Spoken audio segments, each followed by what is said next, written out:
ओळखलत मला? मी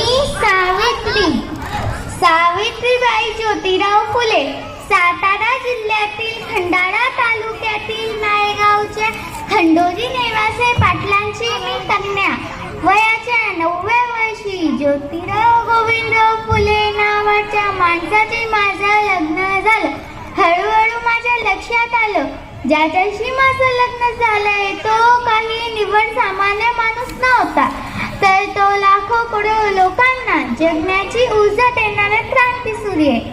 1 जानेवारी, होय, शनिवार दिनांक 1 जानेवारी 1848 ला पुण्यातील भिडेवाड्यात सर्वधर्म मुलींसाठी पहिली शाळा सुरू केली. भारतीय माणसासाठी सुरू केली होती पहिली शाळा, आणि मी पहिली शिक्षिका आणि पहिले मुख्याध्यापिका सुद्धा. शिक्षण हे दूध आहे वाघिणीचं, ते दूध मी माझ्या लेकरांना देणार होते. शेळपट्यासारखं जगलं तर काम तमाम होतं, वाघासारखं जगलं तर नाम होतं, कार्य गळवट होतो, सोपमीचं होतं. पण शिवड्यांचे, मावळ प्रांतातील मावळ्याचे आमेल देखील वंशज होतं. घाबरणं किंवा कस खाणं आमच्या रक्ताला मानवणारा नव्हतं. सनातनाची मात्र धर्म बुडाला म्हणून कोयले कोसर होते. सर्वसामान्य शिक्षण घेतल्याने कसं काय धर्म बुडेल आमचा? इतकं टाकलं ओशी शब्द धर्म माणसासाठी असतो की धर्मासाठी माणूस? याची प्रगती येणारी काय बुडाली काय टलली काय? अंबासकर उपयुक्तांचा आमचं जगणं आणि मरणं हे तर आमच्या लेकरांच्या उन्नतीसाठी होतं.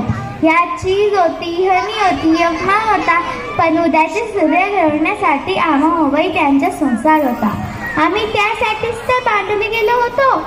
शेठजींनी मला सांगितले, सावित्री, आपल्याला खूप लोकांच्या डोळ्यातील आसू पुसायचे, त्यांच्या डोळ्यात स्वप्नाची नवी फुलवा फुलवायची. त्यांना माणूस उभं करण्यासाठी आधी शिक्षण दिलं पाहिजे. त्यांचा अर्धवरचं दैनिक अवस्थेचं दुःखाचं एकमेव कारणचे अज्ञान. शिक्षणाने अज्ञान दूर होते, माणसामध्ये प्रचंड ऊर्जा निर्माण होते, तर सतत धडपडतो. असे धडपडणारे, घडविणारे सुशालित माणसं हवे आपल्याला. ह्या देशाला, भारताला कर्तव्य प्राप्त करून देण्याशिवाय तरुण उपाय नाही. सावित्री, उद्याचे सूर्य घडवण्यासाठी आपल्याला काम करायचे. देशील मला साथ? तर मी निवड होकार दिल्यानंतर प्रत्यक्ष सुरुवात केली. नेहमीप्रमाणे शाळेत शिकवायला असताना एक धतिंगर माझ्या समोर आला. तो म्हणाला, ए खेडडे, कुठे निघालीस? आमच्या पोरींना शिकवणं बंद कर. तुला तुझी अब्रू मिळाली की शिकवणं? कदाचित तो विसरला असावा. मी खंडोजी नेवासे पाटलांची कन्या आणि ज्योतिराव पैलवानाची पत्नी होते. तसं कानाखाली सणसणीत वाजवून त्या क्षणी त्याला सुनावलं.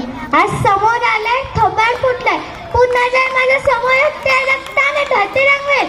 म्हणूनच म्हणते मुलीनं, शिका शिका शिका आणि खूप धन्यवाद.